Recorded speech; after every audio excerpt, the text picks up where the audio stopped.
I'm not usually a fan of leap years, but I'm glad there is one this year because we are trailing by 68 in our February subscriber battle against Dolphins today, and we get an extra day to make up some ground. So join the channel, hit that sub button, and let's take down Dolphins today in the month of February.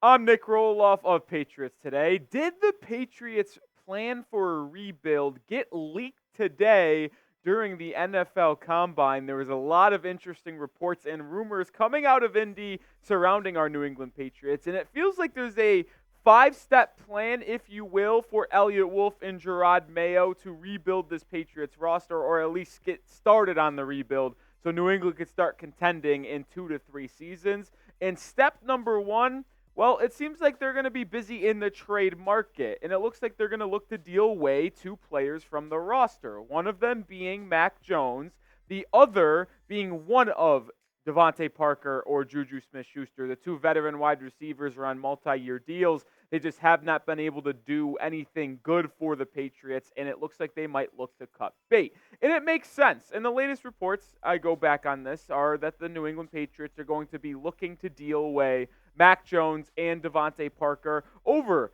the next 2 weeks. And it makes sense, right? New England is going to move completely in a different direction at that quarterback spot.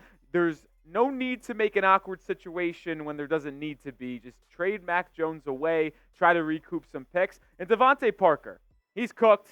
No need to keep him. If you're going to be able to get a late-round pick for him, I'd absolutely trade him. And my question is, when you're dealing these 2 players, can you recoup a 4th and a 7th round pick in total?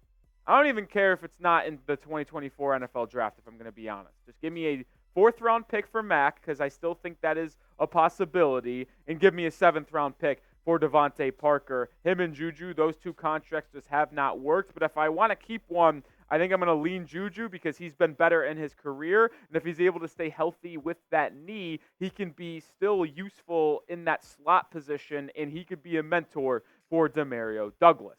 But maybe you disagree. I want to know which wide receiver that the Patriots currently have that they're going to look to move off of you'd rather trade. Would you rather trade Devontae Parker? If you choose him, type DP. If you think it should be Juju and you disagree with me, type Juju down below.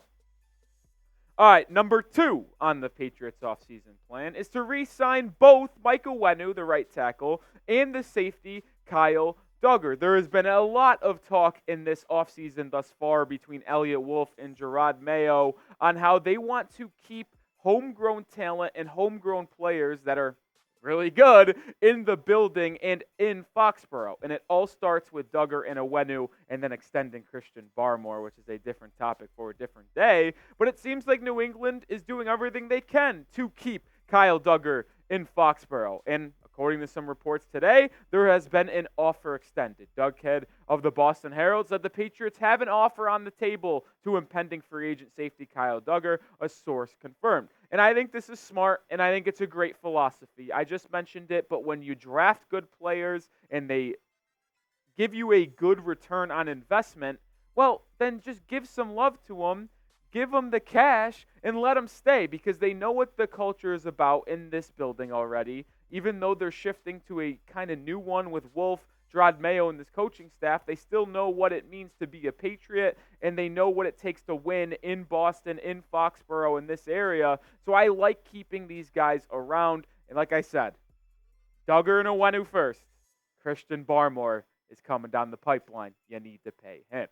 Number 3 on the offseason plan is to go after free agent wide receivers. And boy, they're getting dwindled down, which we'll touch on in just a second. But Mark Daniels reported this today about the Patriots offseason priorities, specifically when it comes to free agency. Their top priorities in free agency, according to team and league sources, are in order: wide receiver 1, offensive tackle 2, and tight end number 3.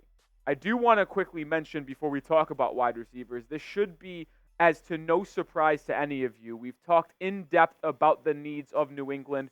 They just need more explosive players on the outside. For whoever is going to be quarterback in Foxborough next season, they need to throw someone the football. I like Demario Douglas in the slot, but they need guys on the outside. Going to offensive tackle, clearly in need. If you keep Mike Onwenu, which they should, at right tackle, you have your left guard, center, right guard, and right tackle for next year. Onwenu on the right tackle, City Sow at right guard, Andrews at center, and Strange at left guard. Then you just maybe go to the draft, or if there's a left tackle you like in free agency, to sign there. And then obviously tight end, Gesicki, Farrell Brown, and Hunter Henry are all free agents. You either need to re-sign one or two of those guys or look elsewhere, but there should be no surprise about those being the top priorities for New England. And just in a second, we're going to talk about the free agency market and who the Patriots could be targeting specifically. But first, I want to show some love to our sponsor, which is PrizePicks, the #1 daily fantasy sports app in North America. And they're offering you a first deposit match up to $100 when you download their app and use code CLNS. It's daily fantasy made fun. And the best part about PrizePicks, in my opinion, is that they offer injury insurance so that your entries stay in play even if one of your players gets injured. For basketball games, if you have a player who exits the game in the first half and does not return in the second, that player projection won't count against you and the rest of your entry stays live. You can do daily picks on basketball, NHL, or you can even go to the combine. But I'm staying with my baseball picks because that's what I know best and that's what I'm more confident in. They also allow season-long projections like these. I'm taking more than on Pete Alonso, 42.5 dingers. I think he's going to have another good season in the Big Apple. And then Mookie Betts, which once was in the Boston area, taking the less than on the 32.5 homers for Mookie. You can take picks like mine. You can take picks from people like Meek Mill and UFC fighter Sugar Sean O'Malley. You can find their community plays under the promos tab of the app to view entries from the biggest names in the PrizePicks community each week. It's another reason why they are the #1 daily fantasy sports app in North America. So download the app today and use code CLNS for a first deposit match up to $100. That link and promo code will be in the description and comments of today's video. All right, let's head over and check out the wide receiver free agency market because it is getting more and more bare as days go by. You might look at the 5 names you see on screen right now and say, well, what happened to T. Higgins, Michael Pittman Jr., Mike Evans? Well, we're cooked, fellas, because T. Higgins has been franchise tagged by the Cincinnati Bengals. The Colts GM came out and said that Michael Pittman Jr. will be on the roster in 2024, whether that means they are going to franchise tag MPJ for $21 million or they're going to lock him up for a long-term extension. And Mike Evans, even though he's fantastic, I don't think he fits the Patriots timeline personally, but the Buccaneers are also working on keeping him in Tampa Bay long-term. So then, if you take away those top 3 guys, these are the best options for New England. Not great if you ask me, Jim. Especially since you're going to have over $100 million to use in cap space when you eventually cut J.C. Jackson. The #1 guy, in my opinion, when you look at this list, is Calvin Ridley. What the issue is, him and his agent, they also probably know that he's the #1 guy. Marquise Brown's fine, former first-round pick, but I just don't think he can really be that #1 guy. I think he's a great 2. He'd be a fantastic number 2. But then where's going to be your #1? Marquise Brown and Demario Douglas headlining that wide receiver core? That kid get dicey. But Calvin Ridley, I think, could manage to be a #1 wide receiver. He's a little bit older, if you got to be honest, and it might shock you how old he actually is. He came into the league at like 24, 25, or something crazy like that. But he's been productive alongside Julio Jones in Atlanta. He was a solid wide receiver 1 when he was younger on his rookie deal with the Atlanta Falcons. And obviously had the suspension for a whole season due to the gambling, returned for the Jaguars this past year, and, well, he was actually pretty solid. He got hyper-targeted by Trevor Lawrence in Jacksonville, caught 76 balls, eclipsed 1,000 yards, reached the end zone 8 times. I think Calvin Ridley is the one guy on that list of free agent wide receivers that I would be willing to overspend on. The reports from Mark Daniels and Jeff Howe, which we'll get to today in just a bit as well, suggested that the New England Patriots really had a keen eye for Michael Pittman Jr., the wide receiver from Indianapolis, to be that wide receiver 1 of the future for New England. They were hoping he wasn't going to get tagged and hit the open market. There's still a chance that he doesn't get tagged. it's not official that they put the franchise tag on him, but when Ballard in Indianapolis says he's going to be on the Indianapolis Colts next season, it kind of feels like at worst they're gonna. So the question is, are you going to overspend on Calvin Ridley? I think I'd be willing to do so if he's on the open market. Let me know if you would, though. Would you spend a boatload of money on Calvin Ridley to bring him over to Foxborough and be the wide receiver one for whoever the New England Patriots quarterback is? Type Y for yes, type N for no. Step number 4 on the offseason plan for New England. They're going to sign a veteran QB. Whoever it is, there is going to be a veteran added to the roster in free agency. And I don't have an issue with this whatsoever. And it looks like the plan is going to be to sign I wouldn't even call him a bridge quarterback. I just call him a veteran QB that could start if need be. If whoever New England, if they decide to go their route at the quarterback position with number 3, which we'll talk about in just a second, is not deemed ready to be the quarterback week 1 of this season, then they might go with that veteran guy.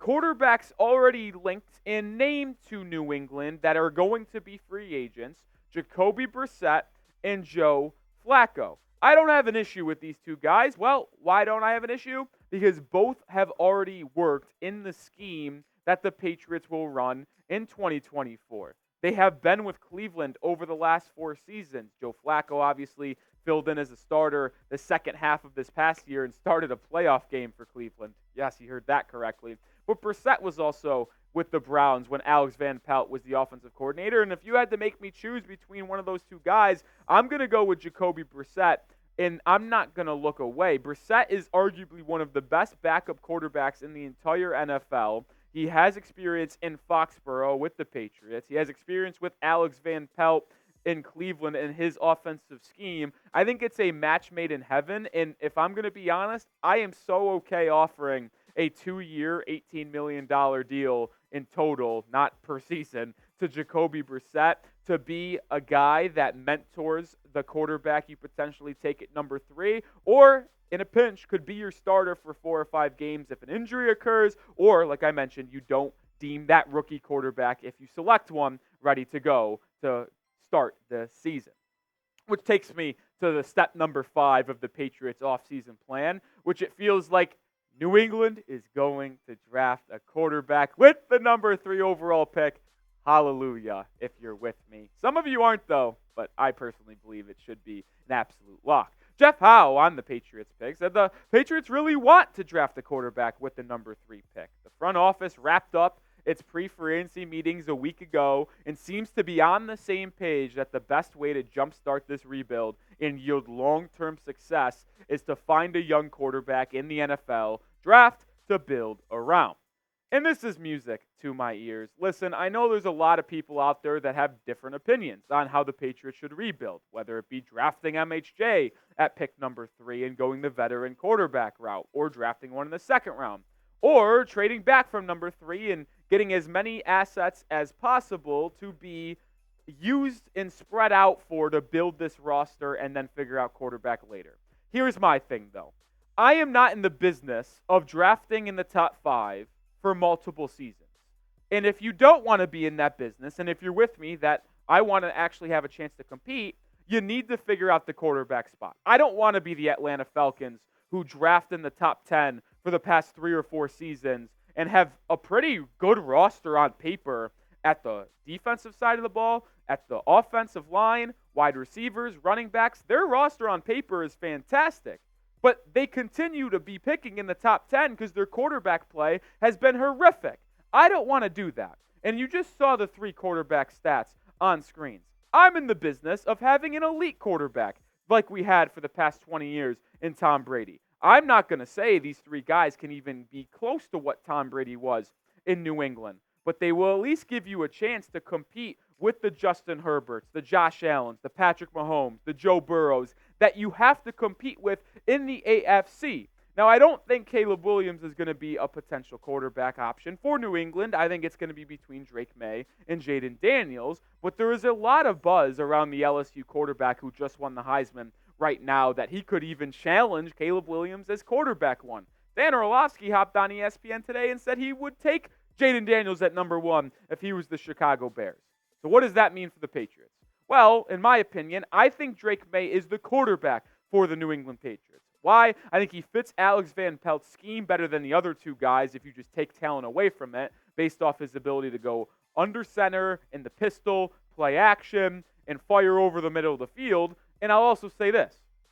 If the draft started today, or was tomorrow, let's go, and the Patriots were on the clock at number 3, I think it would be Drake Maye available at pick number 3. Listen, they won't have to decide between Jayden Daniels or Drake Maye because the Washington Commanders will likely make that decision for them, and it's still about if New England is okay living with whoever falls to them or if they do want to trade down. But if they did want to pick a quarterback at 3, I think Drake Maye would be the one that is there with the 3rd overall pick, and I also think he's the best fit for Alex Van Pelt's offensive scheme, so I'm all in on Drake Maye with number 3.